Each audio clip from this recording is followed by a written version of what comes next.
Well, Tommy, we were put through the mill there.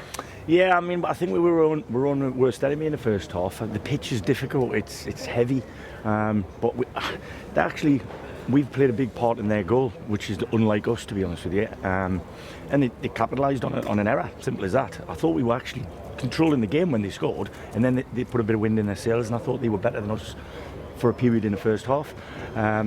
But we were very calm about what we said to the lads. The instructions were very clear, and I thought the response we got at half time was absolutely spot on. I mean, sometimes people who watch football mightn't realise what these lads have gone through in the last couple of 3 weeks in terms of the whole carnival that was that FA Cup. So for us to get that, that's probably our best win this season in terms of how it came about. So I'm going to take massive credit myself and my staff, because we made the right choices at the start, we felt, and I felt the changes we made were the right changes, and the lads proved us right, so we'll take a pat on the back this week.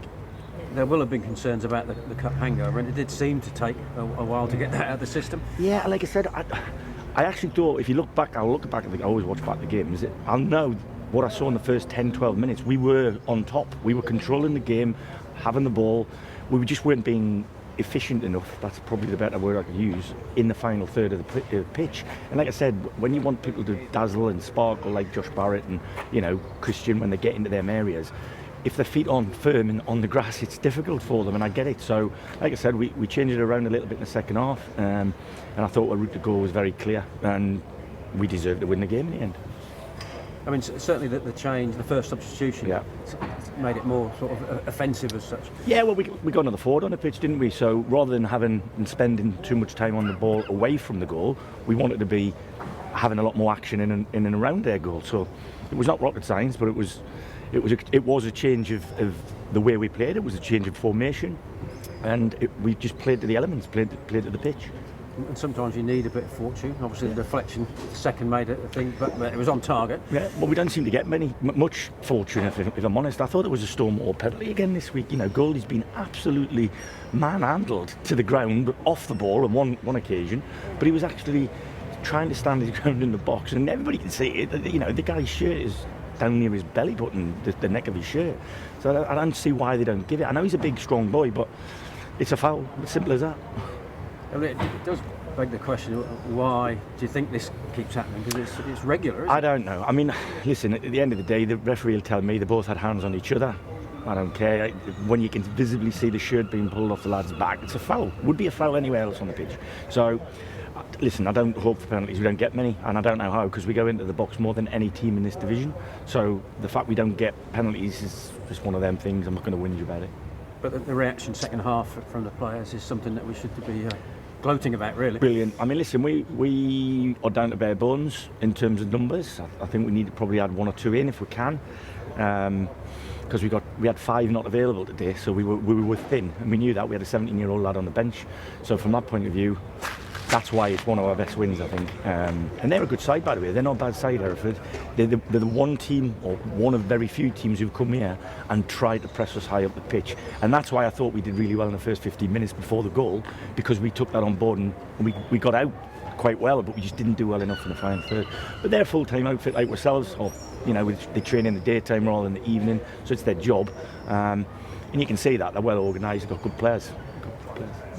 Of the players missing, it's quite amazing how many goals are actually not available to you at the moment. It's not lost on me, that. Don't worry about that. I'm telling the chairman that when I'm asking him to get his chequebook out later on. and you will be continuing that search, because it is a hectic schedule coming up. It's ridiculous schedule is what it is. I mean, it almost feels like a punishment for doing well in the FA Cup, if I'm honest. Why the league make you insist on you getting it into the first date available in the next 42 days, I have no idea. I mean, we've got probably 5 or 6 weeks in February and March where we haven't got a Tuesday game, but we haven't not got a spare Tuesday now till New Year's Day. So it's Saturday, Tuesday all the way through.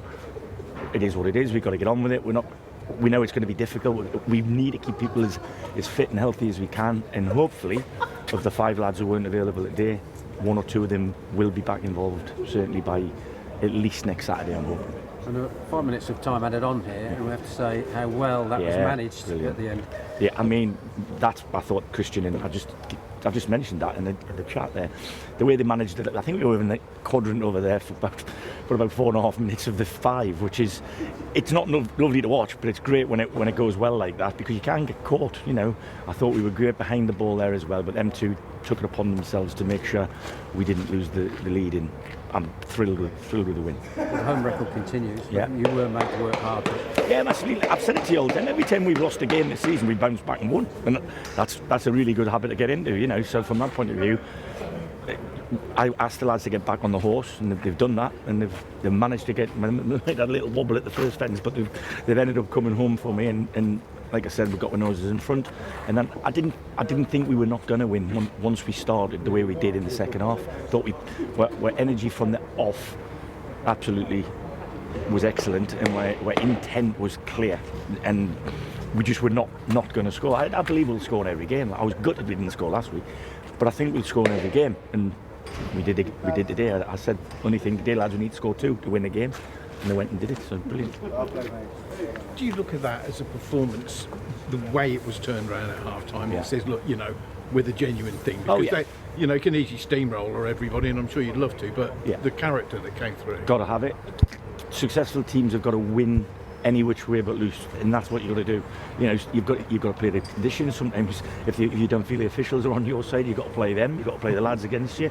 Everything's against you on a Saturday from 3 till 5, and we've got to get the crowd up. I thought it was flat early in the, you know, because they've gone ahead, which hasn't happened that often here. The crowd were flat, but we got them up off their seats in the second half, and I thought they sucked the goal in, didn't they? Mm-hmm. You know, Cameron's had 2. Cam could have had a hat-trick today, actually, but I thought they just sucked the ball in at the end there for us, which was playing their part. Brilliant. The starting formation with Jonah and Christian changed around. You like a right back in midfield and a midfielder and a right back. AJ will tell you he's a centre midfielder, but and Christian will tell you he's not where I played him either. But at the end, I don't care. The tools that them two lads have can be utilised in 1 or 2 different positions. AJ, I know he's got a heart like a lion, and he loves this place, and he'd do anything to be in the team. So we're missing somebody who we feel is vital in the team in that position, and we haven't got a replacement like for like. So we had to put something in there that we felt. And listen, he did fine. I mean, mistake for the goal.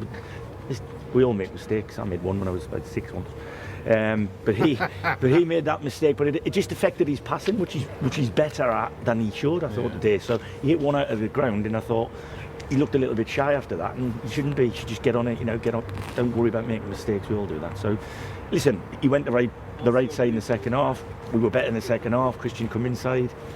Like I said, I don't care what they look like, who they are, just as long as they do what we ask them to do, and we win more than we lose.